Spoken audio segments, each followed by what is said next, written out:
தெரிந்ததும் தெரியாதுங்கிற நம்முடைய பகுதியில் நாள்தோறும் பல புதிய தகவல்களை தெரிஞ்சிட்டு இருக்கோம். அந்த வகையில் நாம பார்க்க போகிறது ஆக்சிஜன் பார்லர்கள்.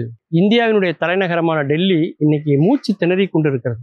தமிழ்நாடே எதிர்காலத்தில் டெல்லியா மாறிடுமோ அப்படின்னு ஒரு பயமும் இருக்கு.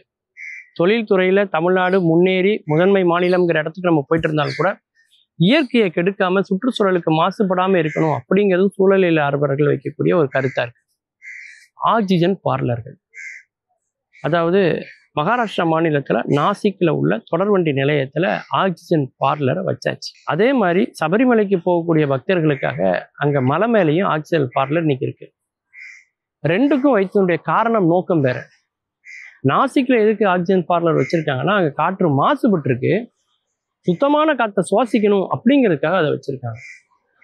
சபரிமலையில வந்து பாத்தீங்கன்னா மலை ஏறக்கூடியவங்களுக்கு ஏன் வச்சிருக்காங்கன்னா, மலை ஏறி போகிறவர்களுக்கு மலையேற்ற நோயின்னு ஒன்று வரும்.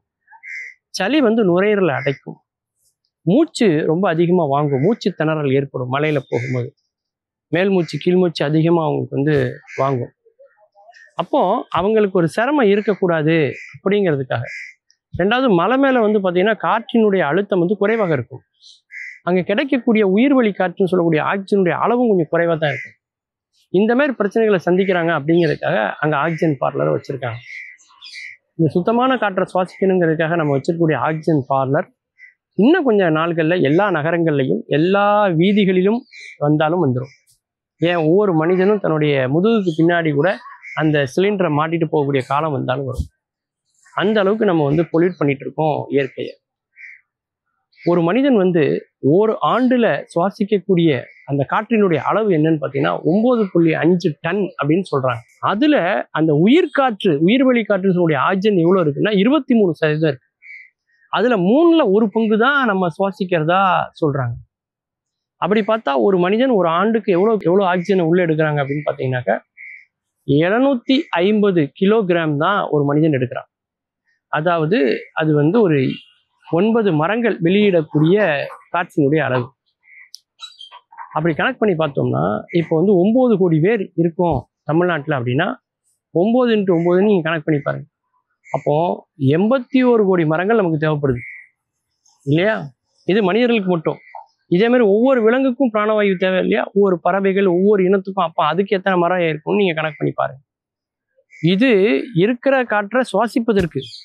ஏற்கனவே வாகனங்கள் மூலமா நம்ம மாசுபடுத்திட்டு இருக்கோம். அப்ப அதை சரி செய்யணும் இல்லையா? அப்போ ஒரு வாகனத்துக்கு 8 மரங்கள் அப்படின்னு கணக்கு போடுங்க. அப்படி போட்டீங்கன்னா எத்தனை மரங்கள் நமக்கு தேவைன்னு பாருங்க.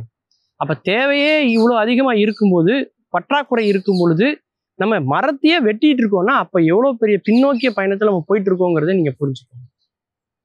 அப்போ கிட்டத்தட்ட 100 கோடி மரங்களை நம்ம நட்டு இப்ப இருக்கிற நிலைமையில அதை பராமரிச்சா மட்டும்தான், ஒவ்வொரு தனி மனிதனும் 4-5 மரங்களை நட்டு அதை அவன் பராமரிக்கணும் அப்படிங்கிற ஒரு சூழல் இந்தியாவில் ஏற்பட்டா மட்டும்தான், உலகத்துல ஏற்பட்டா மட்டும்தான் இந்த சுற்றுச்சூழல் மாசுபடாத தடுத்து உயிர்வழி காற்றான ஆக்சிஜன் நம்ம சுவாசிக்கக்கூடிய நிலைமை வரும்.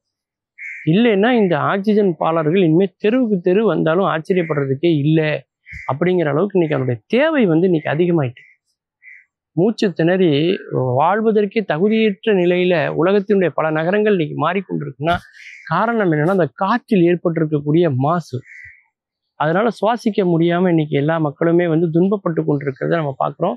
நுரையீரல் சம்பந்தப்பட்ட நோய்களுடைய எண்ணிக்கை இன்னைக்கு அதிகமாகி கொண்டே இருக்கிறதையும் நம்ம வந்து பார்க்குறோம். அப்போ அந்த ஆக்சிஜன் பார்லர்கள் இன்னைக்கு வந்து ஒரு தற்காலிக தீர்வாக அது இருக்குமே ஒழிய ஒரு நிரந்தர தீர்வு என்பது நாம் மரங்களை நடுவதாகத்தான் இருக்கும். மீண்டும் பல புதிய தகவல்களோடு அதில் அறியப்படாத பக்கங்களோடு உங்களை சந்திக்கிறேன். நன்றி.